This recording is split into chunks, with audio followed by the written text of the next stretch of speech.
And please tell us a little bit about yourself. For sure. So, my background is human resources, and one aspect of human resources is recruiting. So, I've been in HR for over 25 years, and then I started up my own business 7, 8 years ago called Resources Inc., and that's predominantly been recruiting all different aspects of job, all different industries. Just that I've kind of worked in all of them, so I didn't need to narrow myself down. The skills are pretty transferable. So the area is basically Vaughan up to past Muskoka. So that's sort of one part. I have, I guess I'm complicated. I have a second part that I'm doing. Right now, I have taken a contract role to do primary care recruiting, so physician and nurse practitioners in the Muskoka area. So I grew my business through co-op students, and I ended up hiring one of my co-op students. So he's really running Resources Inc., and I'm focusing my attention on primary care recruiting. So that's been very interesting. So yeah, I needed to kind of be an arm's length from my previous role, and he was very skilled, ready for the next level. So he's running that piece, and I'm really focusing my efforts on primary care recruitment. Beautiful. And what made you decide to pursue your business? Originally, like my Mhm. Resources Inc., 7 or 8 years ago. Mm. I guess really I wanted to create my own schedule.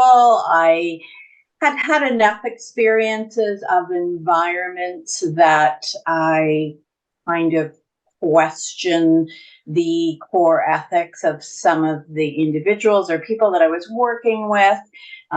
It didn't really, some of the things I observed or saw or was privy to didn't really resonate as well with me. Didn't really pass the smell test. And I just thought in good conscience, I was uncomfortable with some of the things, not everything, but there was just a few things I'd seen in the last few years of my career. And so I decided to step into my own world. And I dabbled into it before, but that was more on the health and safety side. So I started up my own business, and yeah, really haven't looked back since. Wonderful. And how did you fund your business? How did I fund it? Hmm. Uh, the nice part about my business is that my overhead was fairly low. Just that I worked remotely, just like everybody's doing now. But I certainly was an up and comer on that, so that worked out really well. So really, my initial cost, all it really was my time. I certainly had some investment in advertising and using some of the tools I did to source candidates, but initially it was really just my time was so the overhead was very low. As we continued to develop and evolve, I funded it, just by reinvesting back into the business with different placements I've made. We originally had clients kind of paying their advertising originally with some of our sources. We've changed that model, is that we've now reinvested, and it really makes it effective for those businesses to not have too much skin in the game. And we added 30-day guarantee, so we've enhanced the business that way. And through the co-op program at Georgian College, I did obtain a couple of grants, which allowed me to sort of fund that aspect of growing my business, which worked out really well. And I ended up, hiring one of them full time, permanent. So yeah, those were some of my strategies.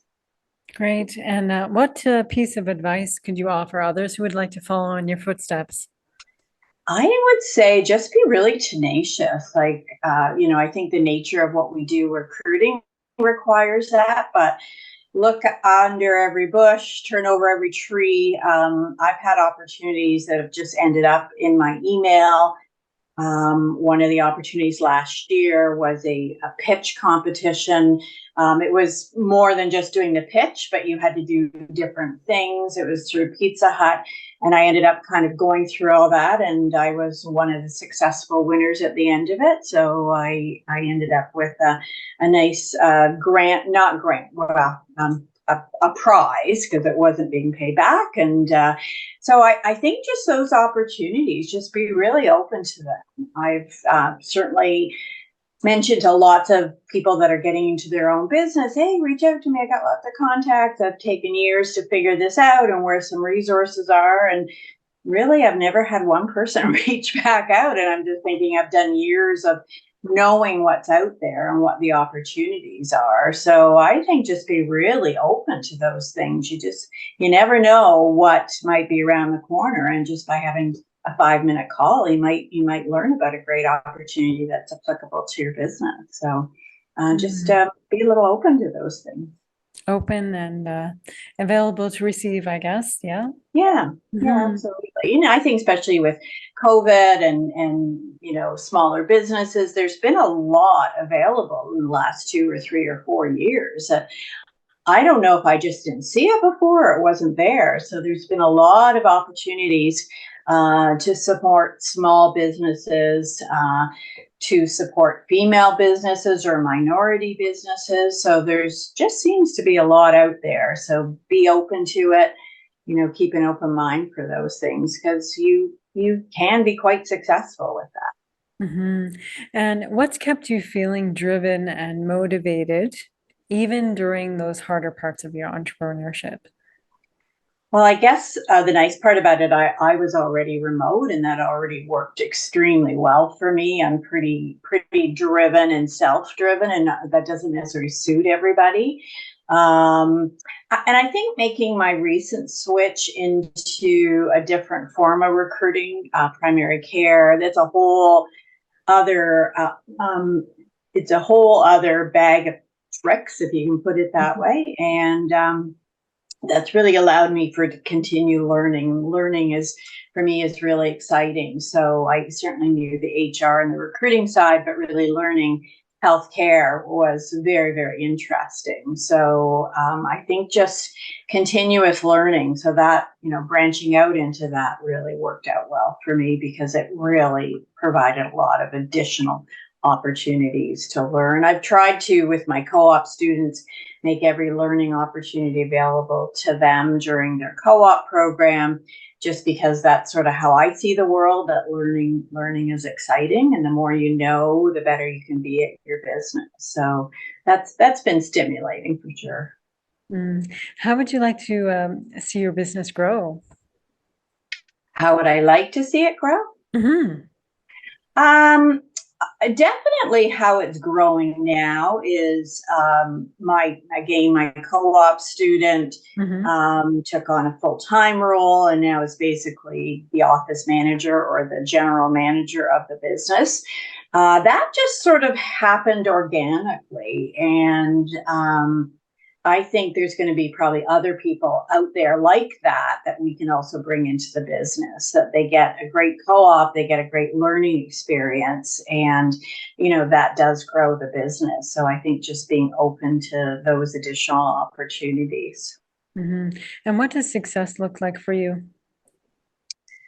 I think success is a lot more than just the dollar and cents. Obviously, you need to have a certain income to pay your bills, support your business, not lose money on your business. But I think it's also providing those intrinsic opportunities. And as I said, it happened organically. My co-op students started to be, a lot of them were people that have come over from India or different countries to get their education. So they were landed immigrants, and it just ended up being that way. And they bring such a lovely perspective to the business, and they teach me as much as I can teach them.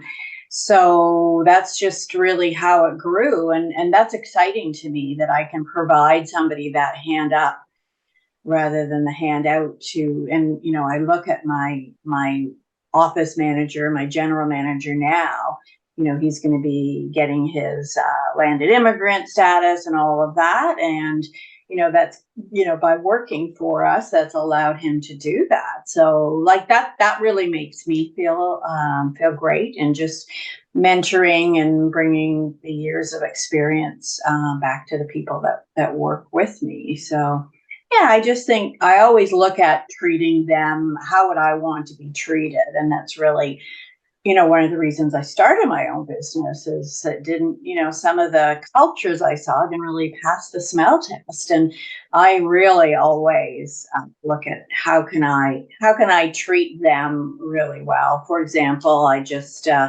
my department manager, I just purchased him a brand new computer, and again, part of that was from the grant that I was, very lucky to be successful in.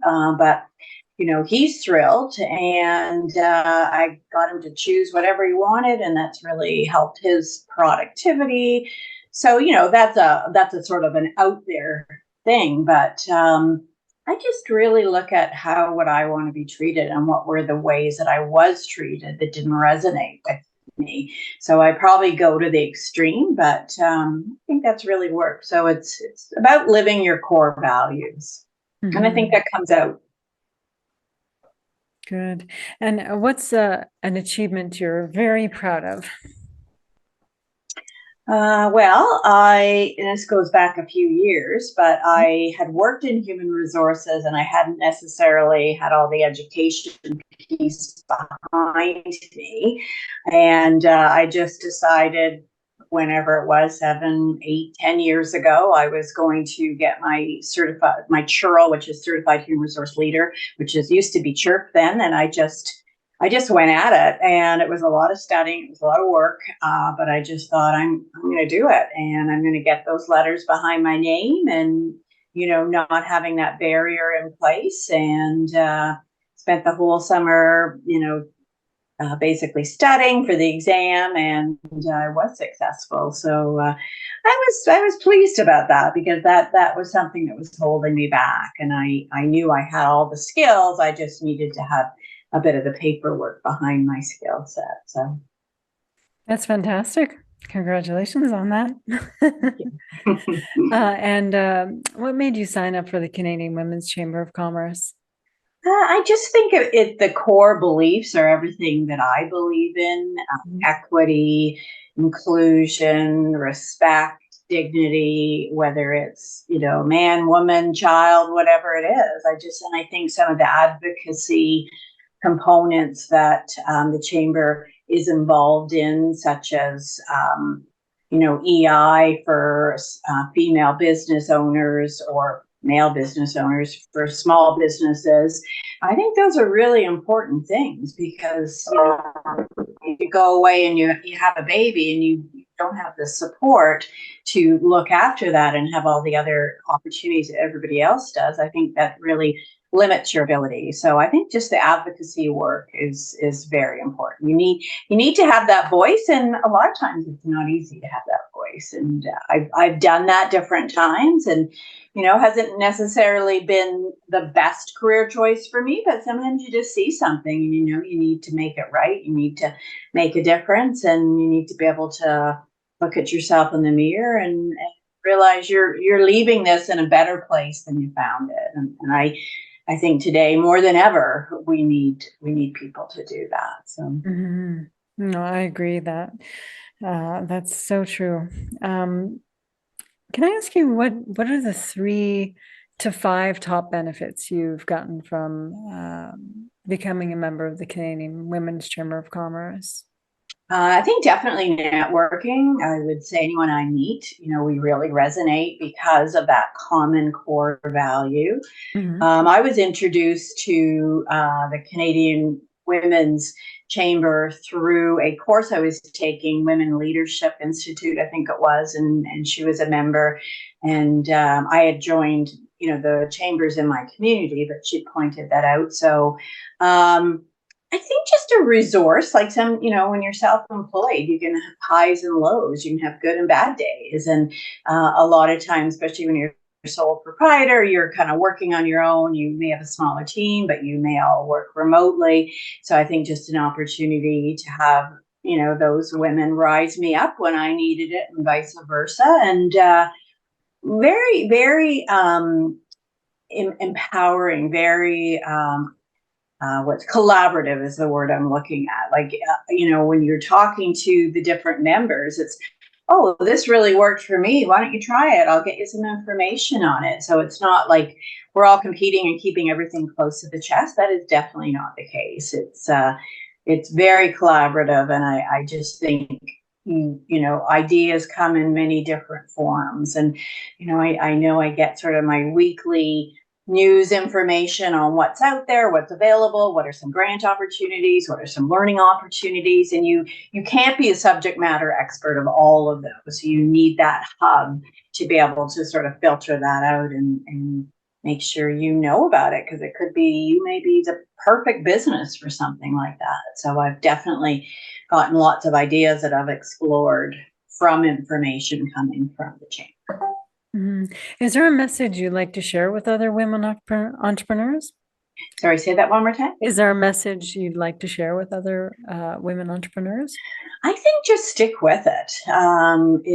It's very rewarding, and it would be very difficult, I think, once you have your own business and all the benefits of it, to kind of go back to something different. Sometimes you do what you have to do, but not having to settle, and just to be able to really uphold your core values is really important. So I think just sticking with it, and network with all the other people that are out there, because there is so many of us, and it's definitely a growing industry. So yeah, just hang in there. Mhm. And how can people reach out to you, Susan? Okay, so they could text me 705-644-9516, or they could email me Susan K at resources-inc.ca. And if you want to reach out to me and have some further conversations, I would love that. That's wonderful. Thank you so much, Susan, for joining us. Thank you. Thanks for the opportunity.